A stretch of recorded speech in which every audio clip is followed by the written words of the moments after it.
सबसे होची green energy. तो हाइब्रिड पावर हम solar energy, wind energy, hydro energy मिली होची। सोलर एनर्जी रो कोन ना आमे अधिकांश जदि आपण काम करछोती कि रात रे थोड़ा सा देरी होची कि अधिकांश बाहर होचोती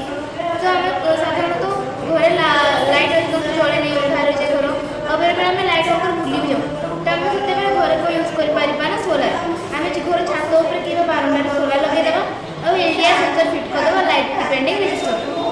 जेमिति अंधार लाइट चलिबो आ जेमिति खरा हो लाइट ऑफ होइबो। ए एरिया सेंसर को करना विद्युत को पास हित रोकी दी तो जते बेले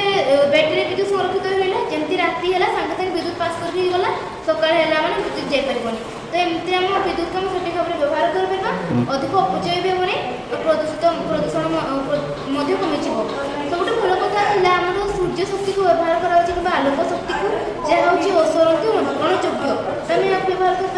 और प्रदूषण मुक्त मुक्त रहा विंड एनर्जी। आम पारादीप आ पुरी अंचल जदि आम विंड को स्थापन करवा तेरे सेठारे एमती पवन बहब जहाद्वारा वायुर गतिज शक्ति जेनेटर साहाय्य विद्युत शक्ति तैयारी हो और यह आम बैटेरी संरक्षण को रखिपर।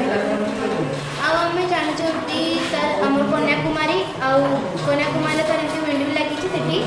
पाखापाखि 380 मेगावाट एमती विद्युत तैयारी होर यहाँ हाइड्रो एनर्जी जिते बेले अधिक वर्षा हो अधिक वर्षा अंचल से घर छात स्ट्रक्चर एमती बनवा पानी संरक्षित रधिक जो पानीटा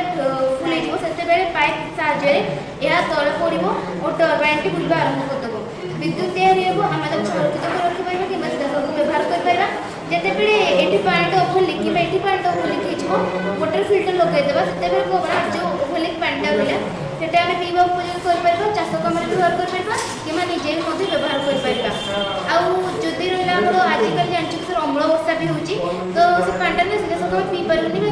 पीवा बस्ता न था तो फिल्टर करने साहाय्य विभिन्न कार्य लगे पार पीवा उपयोग कर ये तीनोटी शक्ति सर हूँ नवीकरण योग्य और प्रदूषण मुक्त शक्ति। तो जब आम व्यवहार कर प्रदूषण जो रहा ता भी कमिज आम ठीक से व्यवहार कर आम शक्ति संरक्षित।